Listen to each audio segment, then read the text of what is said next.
Once feared as ruthless, cold-blooded predators of the prehistoric era, crocodiles have now become a prized source of luxury meat and a staple in the world of high-end fashion, contributing billions to the global economy.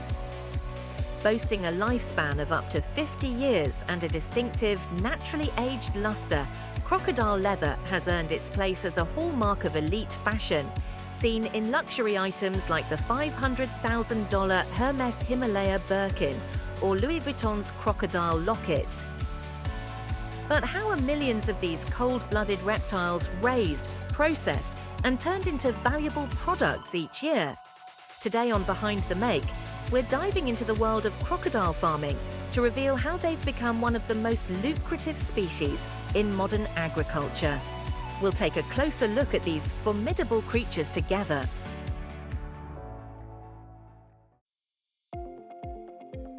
Contemporary crocodile farming is truly a breakthrough, far beyond the basic practices used for generations. This remarkable evolution has enabled crocodiles to be farmed and processed on an industrial scale across more than 30 nations, with key centers in Thailand, Australia, South Africa, the United States, and China, where cutting-edge breeding operations and dedicated processing plants are located. These facilities can cover up to 100,000 square meters, housing tens of thousands of crocodiles at different developmental stages, and continue to grow in scale. Even though captive-bred crocodiles have been raised in controlled environments for generations, their inherent predatory instincts are still very much alive, making large-scale farming a challenging and sometimes hazardous endeavor. During the breeding season, female crocodiles are relocated to controlled enclosures or man-made ponds that closely replicate their natural environments to stimulate nesting behavior. Farmers then prepare deep, loose beds of dry sand along the pond edges to prompt the females to excavate nests and deposit their eggs. At this stage, the female crocodile chooses a nesting site she perceives as secure and digs a cavity, typically around 30 to 50 centimeters deep, in preparation for laying her eggs. Depending on the species, age, and overall health, each crocodile can produce anywhere from 20 to 80 eggs per batch. Because the female becomes highly alert and territorial during this time, handlers must retrieve the eggs quickly and precisely, prioritizing safety before she detects the intrusion and reacts aggressively to defend her nest. Farmers usually distract or relocate the female crocodile away from the nest before initiating the egg retrieval process. Each egg must be collected within 24 hours of laying to avoid predation, and every egg is meticulously labeled to preserve its original positioning. This step is vital, since turning the egg while moving it to the controlled incubation facility can harm the developing embryo and jeopardize successful hatching. Once carefully taken from the female crocodile, the eggs are softly cleaned with a dry cloth to eliminate sand and dirt. They are then arranged in trays filled with sawdust or on dedicated racks, which help maintain moisture levels and keep the eggs steady, with exact spacing to avoid touching and allow adequate airflow throughout incubation. They are then transferred into an automated incubation system inside a climate-regulated environment, where humidity stays between 90 to 95%, and temperatures are maintained from 30 degrees Celsius to 33 degrees Celsius, providing optimal conditions to boost hatch success and support healthy embryo growth. An interesting fact is that the sex of baby crocodiles is not decided by genetics, unlike many other species, but completely by the incubation temperature. When the temperature rises above 32 degrees Celsius, the majority of hatchlings will be male. During their early life stages, the juvenile crocodiles are provided with small fish, chicken meat, or nutrient-rich commercial feed to promote healthy bone and muscle growth, while boosting their immune defenses. Feeding typically occurs once or twice daily at set times, helping to maintain a steady biological rhythm and reduce aggressive behavior during meals. Unlike cattle, which require 18 to 24 months to reach market-ready size for meat or milk, crocodiles take around 2 to 3 years to achieve commercial maturity. In the fattening phase, crocodiles receive feed just 2 to 3 times weekly, a reduction from their earlier growth period.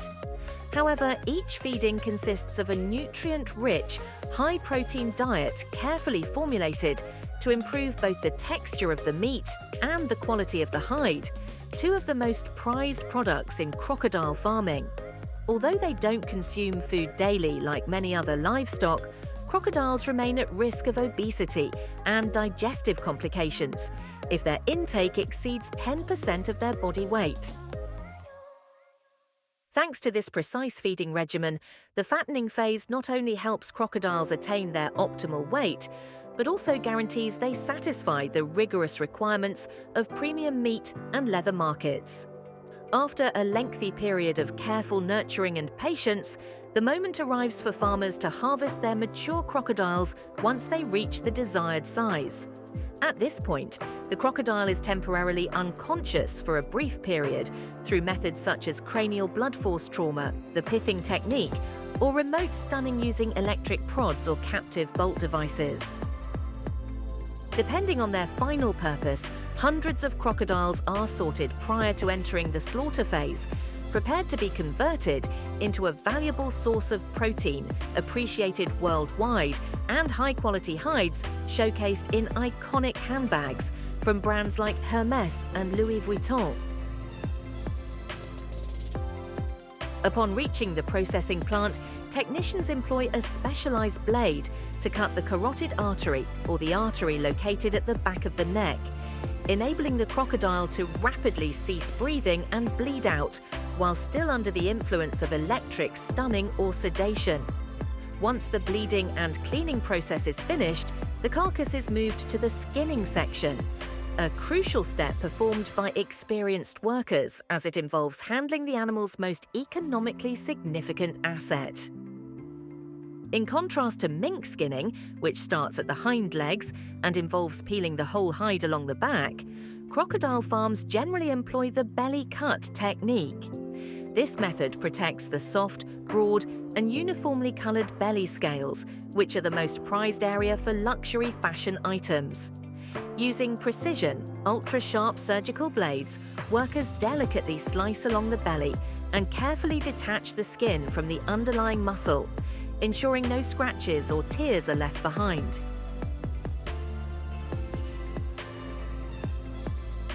A perfect crocodile hide typically ranges from 40 to 60 inches long and can command prices between $300 and over $10,000 each, depending on its dimensions and grade. Before the leather processing begins, the leftover crocodile carcass is transported to the meat processing area. There, the animal is firmly placed on a stainless steel cutting table, while experienced workers methodically dissect the main muscle groups, including the tail, back, flanks, and neck, section by section.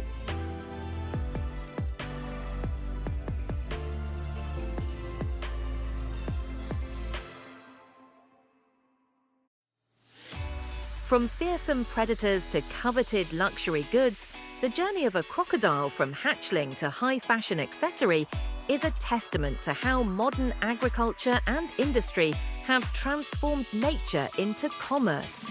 Crocodile farming, while controversial to some, represents a highly controlled and regulated process, balancing animal welfare, economic opportunity, and product quality at every stage. Thanks for joining us on this deep dive into the world of crocodile farming. If you enjoyed this episode of Behind the Make, be sure to like, subscribe, and comment below. What are your thoughts on the ethics and future of crocodile farming? Let us know. We'd love to hear from you. Sugar has been a staple in our diets for centuries, found on breakfast tables, inside soda cans, baked into desserts, and sprinkled into countless foods. Today, global consumption exceeds 180 million tons annually, making sugar one of the most widely used ingredients on the planet. The majority of this sugar is derived from just two plants, sugarcane and sugar beets. These crops are grown across vast agricultural fields in countries like Brazil, India, China, and the US. Once harvested, they are crushed by machines to extract a dense, sugary juice. This juice is boiled down, purified, and spun to form golden crystals that are later dried into the familiar white sugar we see every day. Meeting this massive demand involves a huge industrial effort, hundreds of processing plants, thousands of workers, and machinery operating around the clock. Some facilities can crush up to 12,000 tons of sugarcane per day, processing plants into sugar at incredible speeds. It's one of the most active sectors in the food industry, and as you'll see, there's a complex process behind every bag of sugar. Sugar production begins with raw plant materials, sugarcane and sugar beets, primary sources of sucrose. Sugarcane thrives in hot, sunny climates with ample rainfall, making regions like Brazil, India, and Thailand ideal. When sugarcane reaches a height of 10 to 15 feet, it's ready to be harvested. Farmers can either cut it manually with machetes or use mechanical harvesters, which are faster and more cost-effective.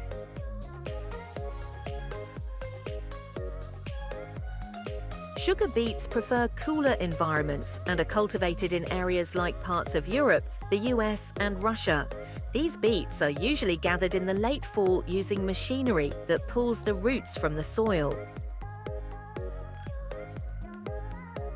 Before processing, the beets are thoroughly cleaned to eliminate dirt and debris, as impurities can negatively affect sugar quality. Sugar beets serve as a dependable alternative to sugarcane in cooler climates where cane can't grow. Both sugarcane and sugar beets store large amounts of natural sugar, making them ideal for industrial extraction. Sugarcane yields more sugar per acre and is better suited to tropical climates, while beets are crucial in temperate zones. To preserve sugar content, it's essential to harvest at peak maturity and transport the crops quickly to processing facilities.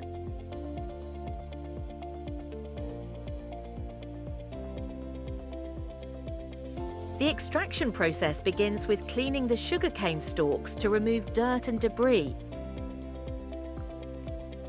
They're then fed through rollers that crush them and release the juice, a mix of sugar, water, and plant matter. This juice is filtered to remove solids and sent to settling tanks where impurities sink, leaving cleaner juice at the top. For sugar beets, the roots are sliced into thin pieces and soaked in hot water through a method called diffusion.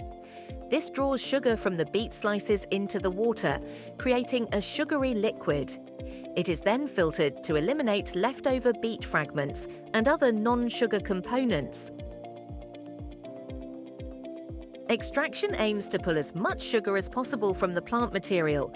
The efficiency of this step depends on factors like plant moisture content, temperature, and processing techniques. Next comes purification. The raw juice undergoes clarification, where it's heated and lime, a calcium compound, is added to adjust pH and cause impurities to clump together. Other agents like phosphoric acid or CO2 may also be used to assist in cleaning. The clumped materials are removed via filters, leaving a clearer liquid known as clarified juice. In the decantation stage, this clarified juice sits in tanks so any remaining particles settle. Additional fine filtration follows to ensure maximum purity. This process is crucial, especially for white sugar, where even tiny impurities can affect taste and color.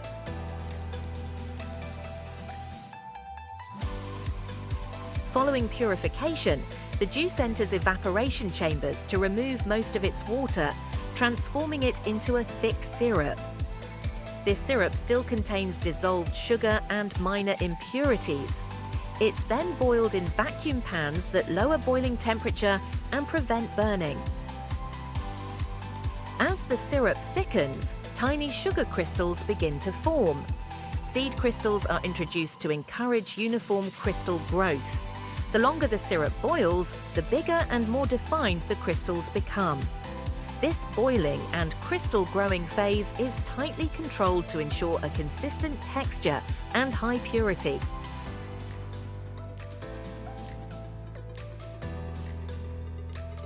After boiling, the syrup is cooled and spun in centrifuges to separate sugar crystals from molasses. This step creates raw sugar, which still contains molasses and requires further refining.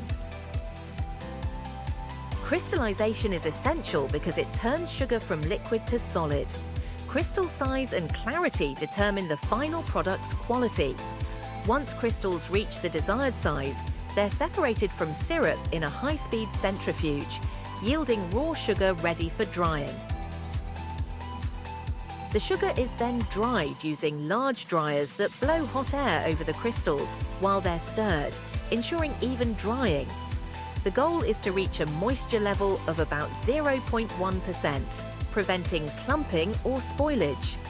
Improper moisture control can cause sugar to harden or lose texture. Once fully refined, the sugar is packaged. It's weighed and sealed into appropriate containers, from small consumer-sized bags to large sacks for commercial buyers. Packaging is designed to protect sugar from moisture, pests, and contamination. Retail sugar is often sealed in plastic or paper bags and labeled with nutritional info, origin, and grade. Sugar remains popular due to its versatility and ability to enhance flavor in sweet and savory dishes. Its long shelf life, affordability, and compatibility with many ingredients make it indispensable in kitchens worldwide. And there you have it, the incredible journey of how sugar is made. From harvesting sugarcane and beets to extraction, purification, crystallization, and packaging, every step in the sugar production process requires expert knowledge, precision, and care. We hope you enjoyed this behind-the-scenes look at how this everyday essential comes to life. If you found this video informative, don't forget.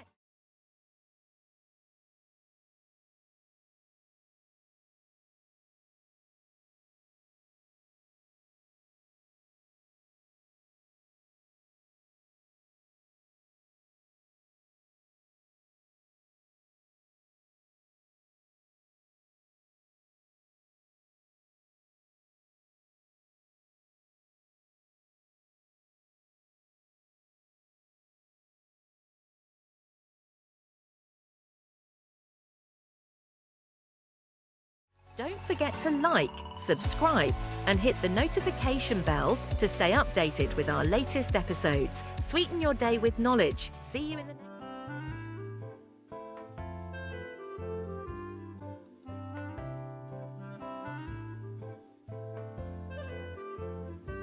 Ever wondered how your favorite creamy, delicious ice cream is made?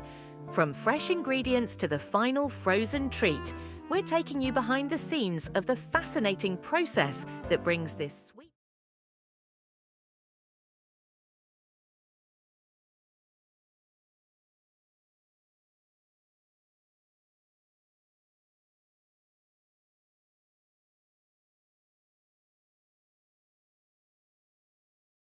Brings this sweet delight to life. Stick around and discover the magic behind every scoop.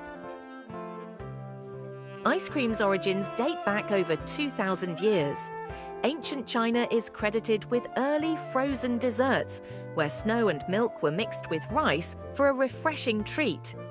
Fast forward to the 13th century, when Marco Polo is said to have introduced frozen delicacies to Europe after his travels to Asia. By the 17th century, ice cream had become a symbol of luxury, enjoyed by European royalty. It wasn't until the 19th century, with the invention of mechanical refrigeration, that ice cream became accessible to the masses. Today, it's a global favorite, enjoyed in countless varieties. At its core, ice cream is surprisingly simple. The base ingredients are milk, cream, and sugar. To this, natural or artificial flavorings, and sometimes eggs, are added. For commercial ice cream, stabilizers like Gia gum or carrageenan ensure the texture stays smooth and creamy. The journey from ingredients to your bowl begins with blending. Milk, cream, and sugar are combined in large stainless steel tanks. This mixture, known as the ice cream base, is heated to kill bacteria, a process called pasteurization. Next, the base is homogenized. This step breaks down fat molecules, ensuring a consistent and creamy texture. Once the base is cooled, it's time to add the magic, flavorings like vanilla, chocolate, or fruit purees. For some varieties, inclusions like cookie chunks, nuts, or candy pieces are added later. Freezing is a crucial step. The base is pumped into a continuous freezer, where it's simultaneously chilled and churned. Churning prevents large ice crystals from forming, giving ice cream its smooth consistency. At this stage, air is incorporated into the mixture. The amount of air, known as overrun, determines the texture. Today, ice cream comes in endless forms: traditional scoops, rolled ice cream, soft serve, and even liquid nitrogen frozen creations. Innovations in flavors and techniques continue to push boundaries, catering to adventurous foodies and nostalgic ice cream lovers alike. Once frozen to a soft serve consistency, the ice cream is portioned into containers. It's then sent to a blast freezer, where temperatures plummet to around -40 degrees Celsius. This hardening step ensures the ice cream holds its shape during transportation and storage. From its ancient roots to the high-tech production lines of today, ice cream is a testament to humanity's love for sweet, simple pleasures. Whether you prefer classic vanilla or wild flavors like wasabi, one thing is certain: ice cream is here to stay, one scoop at a time. And there you have it, the fascinating journey of how ice cream is made. From its ancient origins to the modern production lines, it's a process that combines science, creativity, and a sprinkle of magic to create the creamy treat we all love. Be sure to let us know your favorite flavor in the comments below. Thanks for watching another episode of Behind the Make. See you in the next video.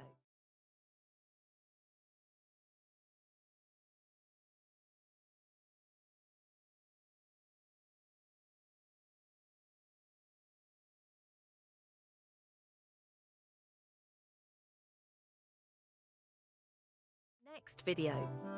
Chocolate has a rich, millennia-old history that traces its origins to the cacao tree in Central and South America. Ancient civilizations revered it as a divine gift and consumed it as a bitter beverage. The journey of chocolate begins with cocoa beans, harvested from cacao trees that thrive in tropical regions across the globe, including Africa, South America, and Asia, before being transported to chocolate factories. The initial step in the production process involves careful inspection and cleaning. Workers meticulously examine the beans, removing any debris or defective ones. This detailed process is essential to ensure the highest quality of the final product. Next, the beans are roasted, a crucial stage that enhances the flavor and aroma of the cacao. They are roasted with precision at specific temperatures to avoid scorching. This step typically lasts between 30 minutes to an hour, depending on the desired flavor profile. After roasting, the beans are cracked and crushed to separate the cocoa nibs from the outer shell, a process known as crushing and winnowing. The outer shells are discarded, while the cocoa nibs proceed to the chocolate-making stage. These nibs are ground into chocolate liquor, a fine paste consisting of cocoa solids and cocoa butter, which forms the foundation of chocolate. This grinding process requires hours of skill and patience to achieve the ideal texture. Next comes mixing and refining. During this phase, cocoa solids, cocoa butter, and additional ingredients like sugar, milk powder, and vanilla are blended to create a smooth, creamy mixture. This mixture undergoes multiple refinement stages, lasting from a few hours to several days, depending on the type of chocolate being crafted. Once the mixture is ready, ingredients such as nuts, fruits, or flavorings can be added to create unique flavors and textures, showcasing the creativity of chocolate makers. The chocolate is then prepared for tempering, a process of heating and cooling it to precise temperatures. This step ensures a glossy, velvety finish. Tempering requires expert precision and sets the chocolate for molding into various shapes and sizes using specialized machines. The final step is packaging, where the chocolate is wrapped in foil or paper and placed in boxes or bags. This careful packaging preserves the chocolate's freshness and protects it during shipping and storage. What's your favorite chocolate bar? Leave a comment below. Until next time, stay curious and we'll see you again on Frankie, How's It Made?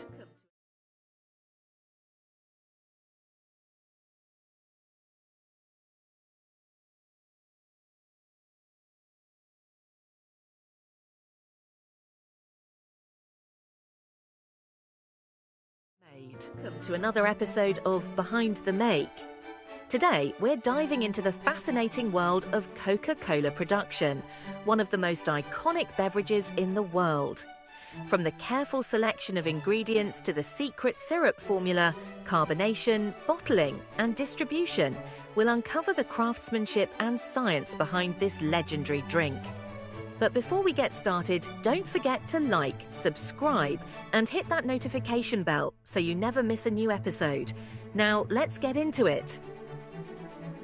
The story of Coca-Cola begins in 1886 in Atlanta, Georgia, with a curious pharmacist named John Pemberton. Pemberton was searching for a remedy that could effectively relieve headaches while also being refreshing.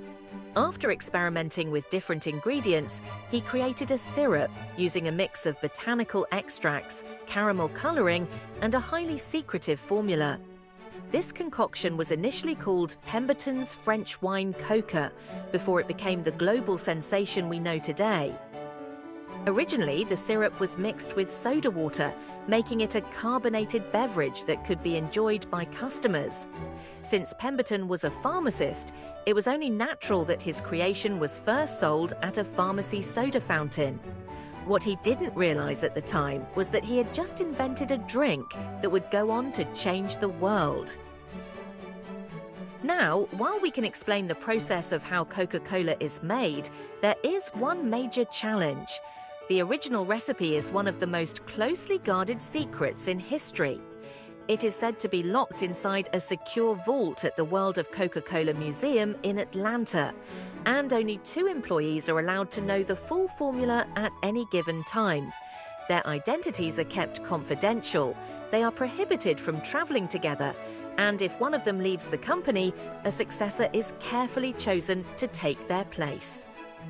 Although the precise recipe remains a mystery, some key ingredients are well known. Coca-Cola consists of carbonated water, high fructose corn syrup or sugar, depending on the region, caramel color, phosphoric acid, and natural flavors. However, what truly sets Coca-Cola apart is the proprietary blend of botanical extracts that give it its signature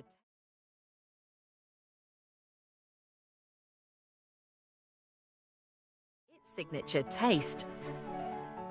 The production of Coca-Cola begins in Atlanta, where the company produces the secret syrup concentrate.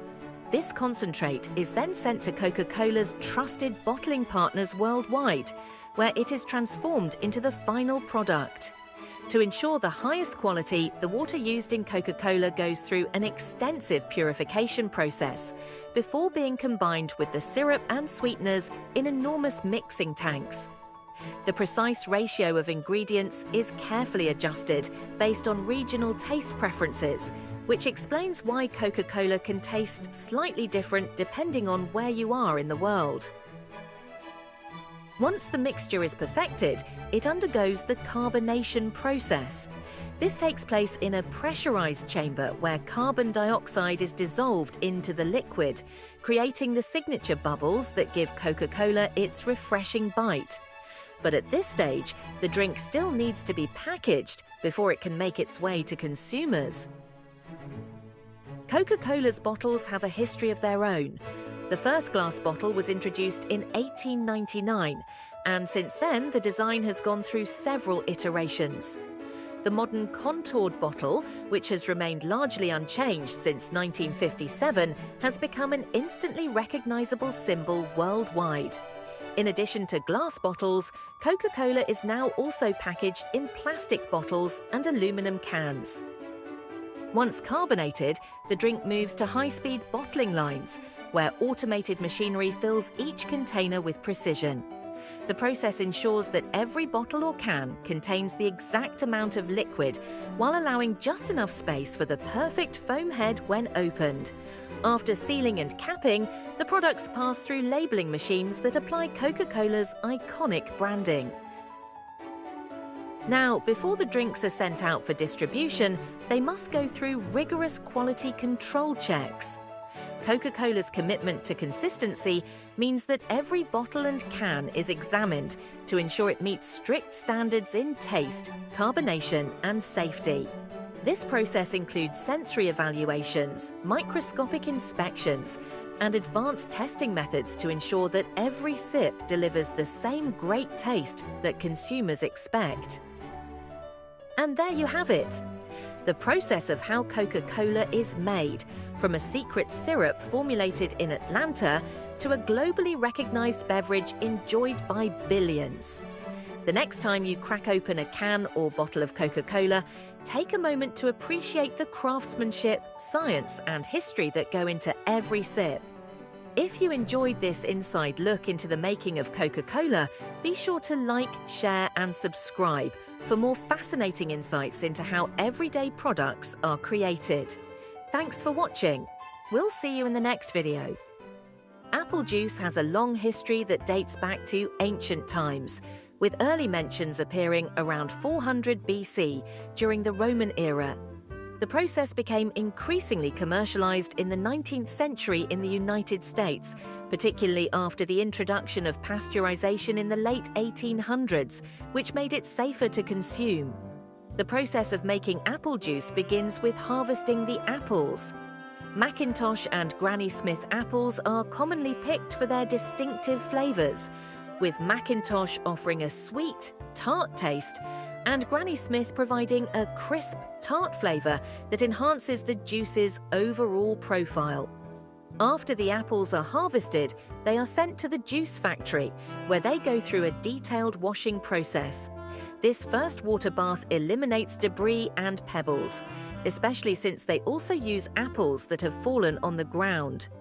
Maintaining cleanliness at this stage is essential for producing top-quality juice. The washing process for the apples is finalized with a rinse of cool water to ensure that any remaining dirt and residues are thoroughly removed. This step is essential for maintaining cleanliness and hygiene, as it helps to prepare the apples for juicing while ensuring the final product is safe. Then the apples undergo a chopping process in a grinder. This creates a pulp that is enhanced by the addition of enzymes. These enzymes work to break down the cellular structure of the fruit, ultimately allowing for the most efficient extraction of juice possible. Following the chopping process, the pulp is transferred to rotating shafts, where it undergoes a pressing action as the shafts turn. They exert pressure on the pulp, effectively extracting the juice while separating it from the leftover solids. The rotating shaft machine is fitted with a built-in filter that captures the skins, seeds, and stems, ensuring that only pure juice is extracted. Quality control is rigorous at every stage of the process. Samples of juice are taken for evaluation to assess its quality and ensure that production standards are strictly followed. Next, the juice is filtered once more in specialized containers to eliminate even the tiniest undesirable particles. The next step involves pasteurization, where the juice is first introduced into a heat exchanger at 20 degrees Celsius and then heated to 85 degrees Celsius. After this, it is quickly cooled to 50 degrees Celsius, effectively eliminating harmful microorganisms while preserving its flavor and nutritional value. Enzymes are then added to hydrate the pectin, aiding in the subsequent filtration stage. This involves an ultrafiltration process, during which fiber membranes with tiny pores capture even the smallest particles. As a result, the apple juice is now fully purified and ready for another quality control check to assess the taste and flavor. The process then moves to its final stage, where the containers are filled. These small drink containers are filled quickly and are subsequently hermetically sealed to maintain their freshness. Thanks for watching another episode of Behind the Make. We'll see you in the next video. KitKat, the crunchy and chocolatey delight with a distinct, nostalgic taste, is adored by millions across the globe. Hidden beneath that instantly recognizable red wrapper is a fascinating and precisely executed production process. Have you ever wondered what makes KitKat so irresistible? Today, we take a deep dive into the captivating journey of how KitKat is created inside one of the world's largest chocolate factories, where over 8 million bars are crafted daily. KitKat's signature chocolate bars begins in the cocoa-rich lands of West Africa, where vast plantations stretch under the warm tropical sky. In July, as cocoa pods ripen under the scorching sun, farmers prepare for the strenuous harvest season. Each cocoa pod is carefully hand-picked, ensuring the delicate cocoa beans inside remain unscathed. Once collected, the pods are skillfully cracked open to reveal the coveted cocoa beans inside. These beans, rich in natural flavor, are carefully laid out on drying mats. Over the course of about 8 days, the sun gradually removes excess moisture, allowing the beans' outer shells to harden and preserve their deep chocolate essence. Before entering the production facility, the raw cocoa beans undergo a thorough quality screening. Rigorous tests determine whether they meet the required standards. First, their moisture levels are checked to ensure they are sufficiently dried, preventing mold growth. Next, the beans' size and texture are carefully analysed, with smaller or underdeveloped beans being set aside. Lastly, experienced inspectors conduct an aroma test, verifying the beans' signature rich scent. Upon arrival at the state-of-the-art factory, the cocoa beans undergo a 3-hour preparation process before their transformation begins. The initial step begins with meticulously cleaning the beans. They are emptied into enormous conveyor systems and moved to a secured rotating drum, where they softly rotate. This method eliminates any leftover dirt and cocoa shells. At the same time, powerful air jets clear away any lingering debris, ensuring the beans are spotless and prepared for the next step. The newly purified beans then proceed to roasting, where their deep flavors are unlocked. Each batch is placed into a precision-controlled roasting machine. Similar to coffee beans, cocoa beans require precise temperature and timing for optimal flavor. This is a well-guarded secret among chocolate makers, since even a slight deviation in roasting time can alter the chocolate's taste. After being exposed to intense heat, the cocoa beans, now bursting with aroma, are prepared for the next step. The beans enter a large grinder, where they are crushed and their deep flavors are fully unleashed. The grinding process turns the beans into a thick, smooth cocoa paste. This paste is then transferred to a hydraulic press where cocoa butter is extracted, forming pure cocoa cakes weighing around 7 kilograms each. These cakes contain the rich essence of cocoa, packed with an intense and enticing aroma. Once hardened, the cocoa cakes are finely ground into powder.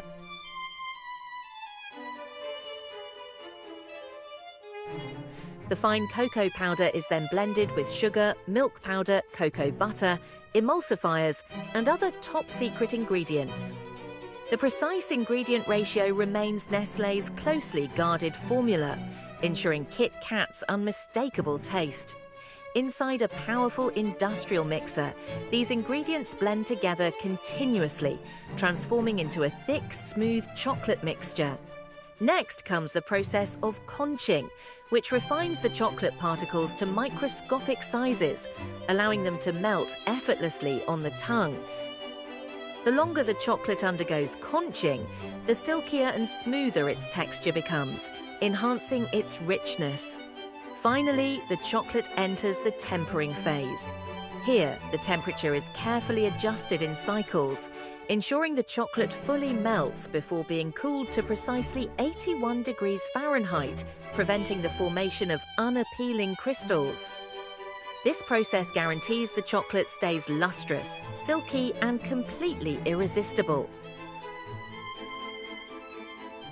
While chocolate forms KitKat's essence, its delicate wafer layers create its core, offering a delightful crispness in every bite.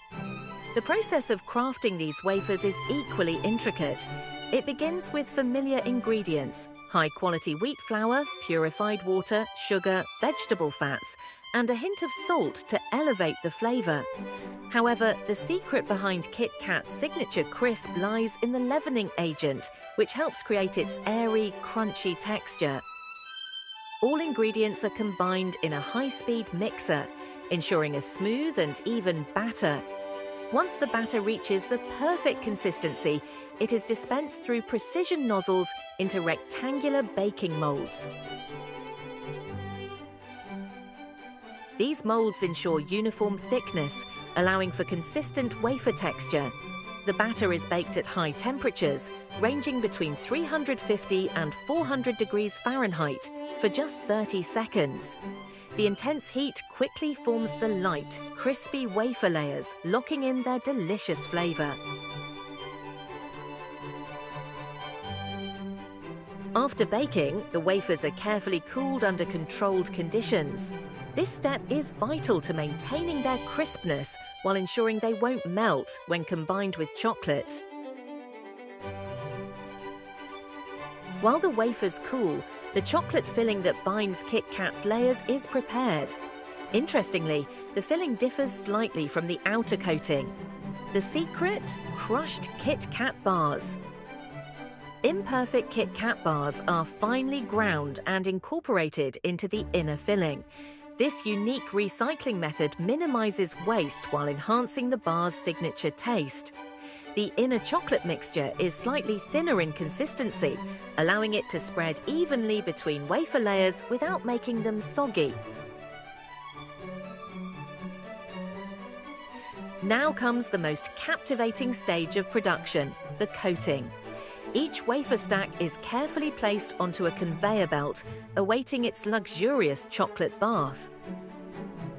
Rich, molten chocolate cascades over the wafers in thin, even layers, ensuring every inch is coated perfectly.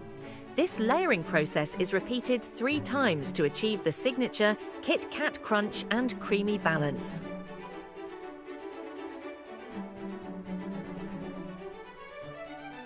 Next, sharp precision blades slice the bars into their familiar shapes, ensuring every KitKat meets the brand's exact size requirements. This transformation happens in the blink of an eye as perfect bars emerge, neatly arranged on the conveyor belt.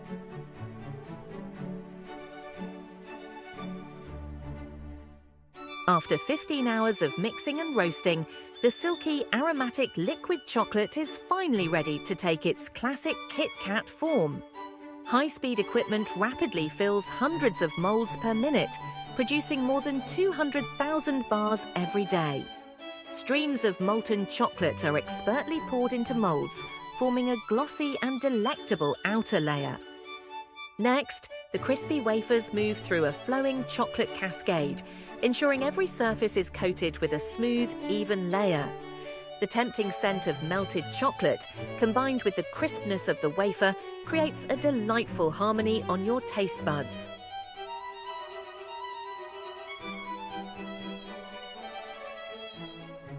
Any bar with even the smallest imperfections, like air bubbles or cracks, is immediately discarded. However, these imperfect bars are not wasted. They are crushed and repurposed as part of the filling for future KitKat batches, ensuring nothing goes to waste. The flawless bars proceed to an advanced packaging line, where high-speed robotic arms swiftly wrap them in their iconic foil and red outer packaging.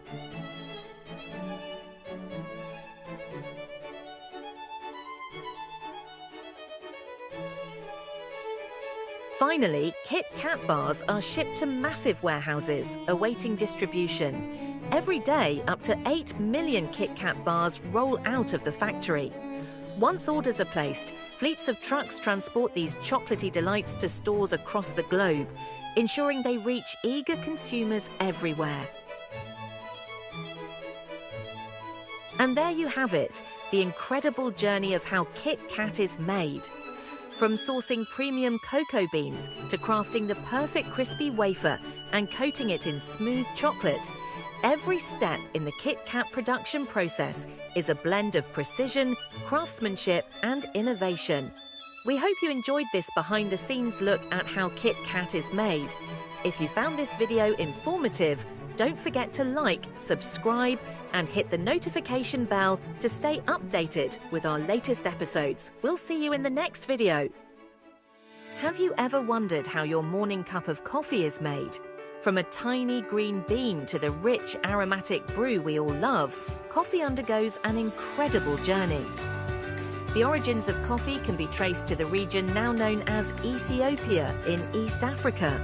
According to legend, coffee was discovered around the 9th century by an Ethiopian goat herder who noticed his goats becoming unusually energetic after eating coffee cherries. This discovery eventually led to the global spread of coffee culture. Today, coffee holds a distinguished place as one of the world's most popular beverages, ranking just behind water and tea in global consumption. Interestingly, coffee is the second most traded commodity in the world after crude oil, and Finland boasts the highest coffee consumption per capita. With over 2.25 billion cups consumed daily, coffee continues to fuel cultures, industries, and morning routines worldwide. The journey of the coffee plant begins with the germination of its seeds, which are carefully planted in nutrient-rich soil. Approximately a week after sprouting, the plants enter the flowering stage, producing delicate white blossoms along their branches.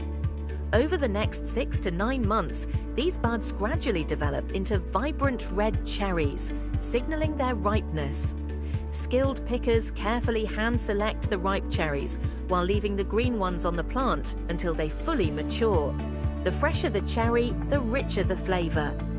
Once harvested, the cherries are washed in water channels before being sent to a pulping machine, which removes the outer skin and fruit.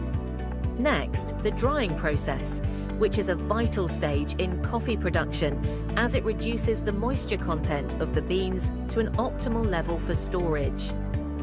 Workers carefully spread the parchment-covered beans in a thin layer on drying beds or patios. With skillful precision, they turn and rearrange the beans throughout the day to ensure even exposure to the sun's warmth and gentle breeze. Once dried, the beans move on to the milling process, where specialized machines remove the parchment layer, preparing them for further processing and roasting. This crucial step transforms the dried beans, revealing their distinctive yellow or tan hue, before they continue their journey toward becoming the rich, aromatic coffee we enjoy. The beans are then meticulously sorted and graded based on factors such as size, density, and overall quality. The heaviest beans, which are considered first grade, are separated from the lower grade ones. This sorting process ensures that only high-quality, uniform beans proceed to the next stage of production. Once sorted, the beans are typically bagged and stored in a controlled environment to preserve their freshness until they are ready for roasting. At this stage, they are known as green coffee beans, though their colour is not a vivid green, but rather a pale or yellowish green hue. These carefully selected beans are now prepared for the roasting process, where their rich flavours and aromas will be fully developed. Roasting coffee beans plays a crucial role in shaping their flavour, aroma, and overall character. During this process, various chemical reactions occur, leading to the formation of unique flavour compounds. Interestingly, the longer coffee beans are roasted, the lower their caffeine content tends to be. At the heart of our factory, the roasting process transforms green coffee beans in a remarkable way. As temperatures rise to around 180 degrees Celsius, 356 degrees Fahrenheit, the beans undergo significant changes, shifting from their pale or yellowish-green hue to the rich brown colour we associate with coffee. This transformation typically happens in less than 20 minutes, during which the master roaster carefully monitors the bean's colour to ensure the perfect roast. Beyond just changing the colour, this browning process is essential for unlocking the distinct flavours and enticing aromas that make coffee so irresistible. Once the beans have reached the perfect roast, they are transferred into a cooling container, where forced air quickly lowers their temperature. From humble pale green beans to the rich roasted browns, coffee undergoes a mesmerizing transformation, evolving from raw potential into a symphony of flavors and aromas.